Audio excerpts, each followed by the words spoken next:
Hello and welcome to Hot House Music. My name's Alison and I'm one of the music teachers for the company.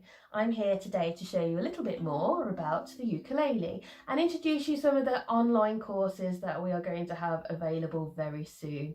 So in my hands right now I have a soprano ukulele. You may have a soprano ukulele in your hands right now, or you may have a slightly bigger ukulele. That would be called a concert ukulele. If you've got one of those, that's perfectly fine because both of them have exactly the same tuning and work in exactly the same way.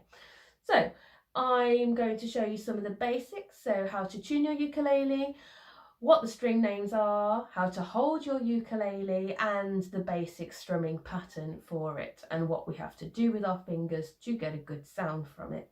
So I'm going to show you here, we have 4 strings on our ukulele here. Now what's different about the ukulele compared to the guitar is that our strings don't go up in pitch. Now a guitar will go from low sounds to high sounds.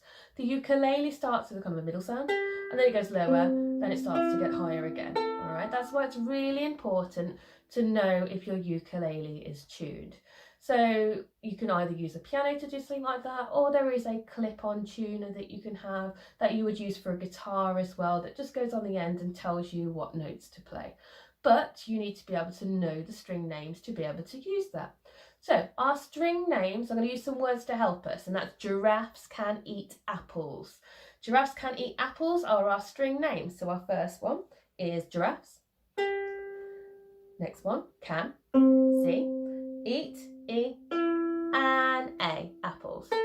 All right, if you remember that, then you know what notes there are, so you can tune your ukulele. Now you'll notice I'm holding my ukulele in this particular way. I'm going to show you 2 ways to hold your ukulele. If you're sitting down and you're quite tall, then you can probably rest it just on your knee as you are playing and you can strum, okay?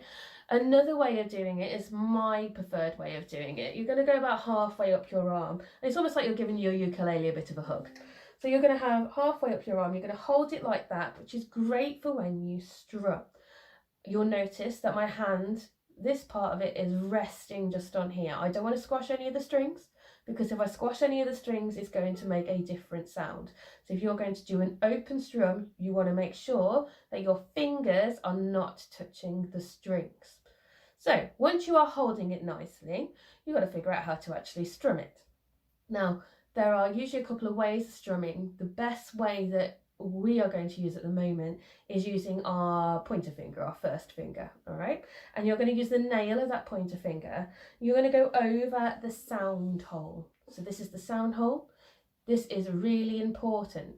Without going over the sound hole, you're not going to make a good sound. It's going to go really, really quiet. All right, our sound hole makes a good sound. All right, so our open strum should sound something like that. Right, so what we're going to do now is we're just going to do a basic strumming pattern. Now I've just done that, but you're going to make sure that you stay in time. So you're going to go down, down, down, down, down, down. I'm going to put the numbers to it. So 1, 2, 3, 4. 1, 2, 3, 4.